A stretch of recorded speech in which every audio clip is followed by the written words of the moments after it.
An all-new season of Jersey Feud that's happening on her show. It's all this week on Shivas Night, Monday through Thursday, 11 p.m. Eastern and Pacific on HLN.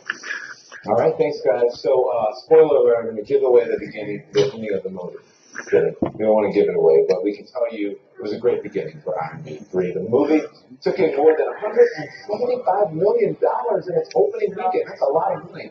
That's the second biggest weekend ever, behind only The Avengers, which took in over $207 million last year. Worldwide, Iron Man 3 has already earned $680 million. Wow. So, saying so, Wrigley Field has been home to Chicago Cubs for nearly a century, but now the team is threatening to leave. What? That's next. But first, if you thought tiny unmanned vehicles buzzing through the sky were only for sci-fi movies, you better think again. In this week's Technovations, CNN's Zoraida Sandlin shows us how these tiny robots could someday be used in the real world. They navigate through windows, fly in formation, and take off and land with ease. And these tiny unmanned aerial vehicles, called quadrotors, are doing it on their own. This is a robot that's completely autonomous, and by that I mean there is no remote control in the background. Most of these test flights are done here at the University of Pennsylvania's GRASP lab, decked out with a state-of-the-art motion capture system. Students give the quadrotors simple commands via computer, but the vehicles decide how they will go from point A to point B on their own. We have the Python system, or the red lights, which allow us to figure out where the robot is. Then we're able to send it commands about what we'd like it to do and group behaviors that they'll see. Other quadrotors at the GRASP lab have worked together to carry cargo, build structures, and have been equipped with cameras and lasers to create 3D images inside buildings.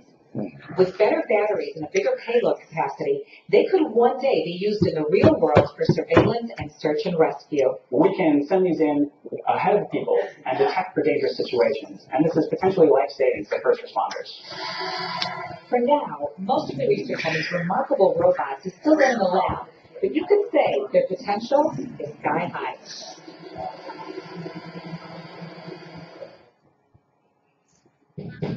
Technovations, brought to you by Shell.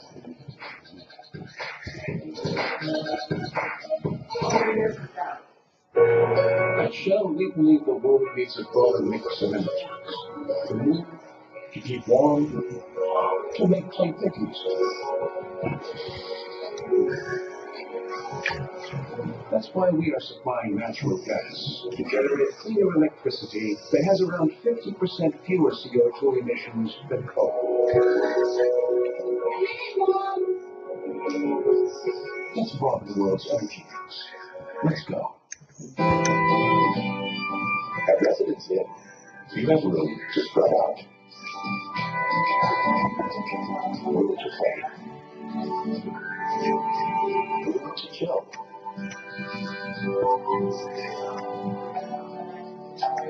Room to dream sweetly. And room to unwind. Because it's not a room, it's a residence. Residence Inn.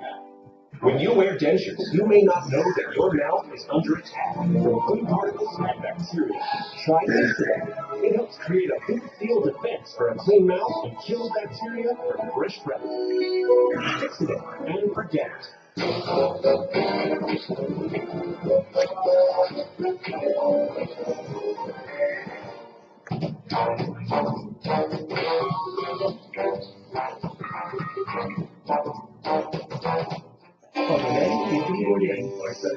Canada, get ready. Feel like I'm not full popular. Get hungry. Canadian intuition in a way that no one else has. Get lost. Anybody Parts Unknown Canada, tonight, 9 for Mississippi on CNN. Do you believe there's anything that you can't answer or that you're afraid to answer?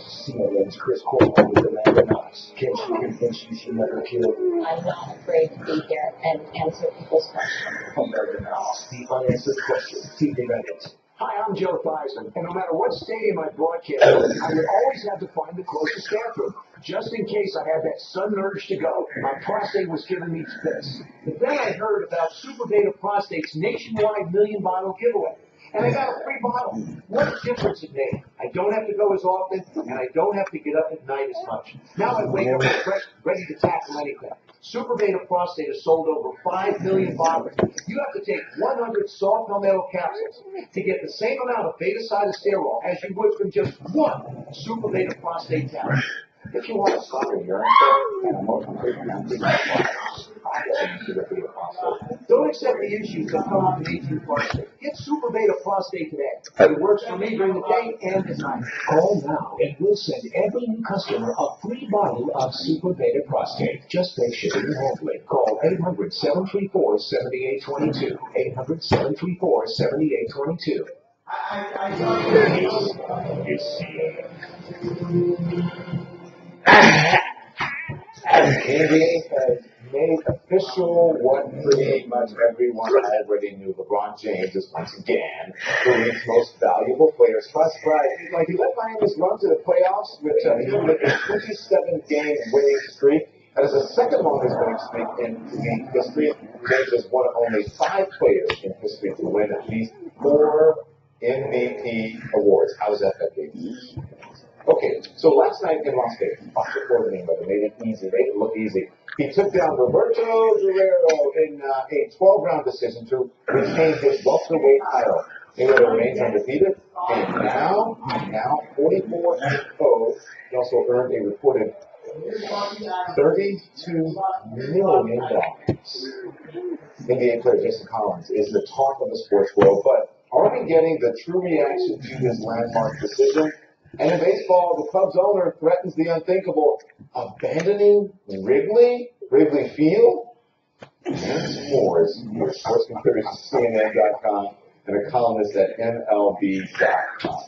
Okay, so Terrence, I say Wrigley. Everybody else puts the field on it when you're from Chicago. This is a ballpark that the Cubs Wrigley City's only ballpark. Okay, so we're going to talk about Wrigley in a second, but a lot of people are talking about Jason Collins. They're saying the right things. Are we getting the full picture? Not even close. And I'll tell you something, Don. I have spent decades in locker rooms and clubhouses, and generally speaking, in many of these places, it's gay bashing central, right? And that's why I have a tendency to agree with Hines Ward, the former great wide receiver for the Pittsburgh Steelers. And he said it's going to be very difficult for an openly gay player to come out in the NFL. And I'll take it a step further.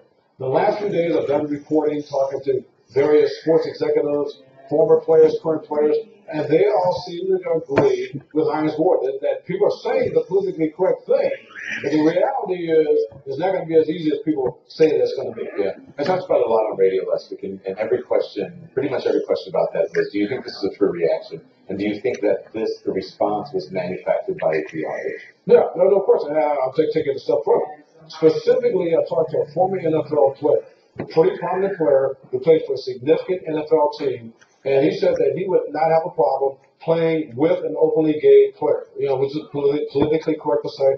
He said if the guy could play. So then I said, well, do you think that your teammates would have felt the same way? Sort of paused, and he kind of said, that's a good question. And I said, give me a percentage.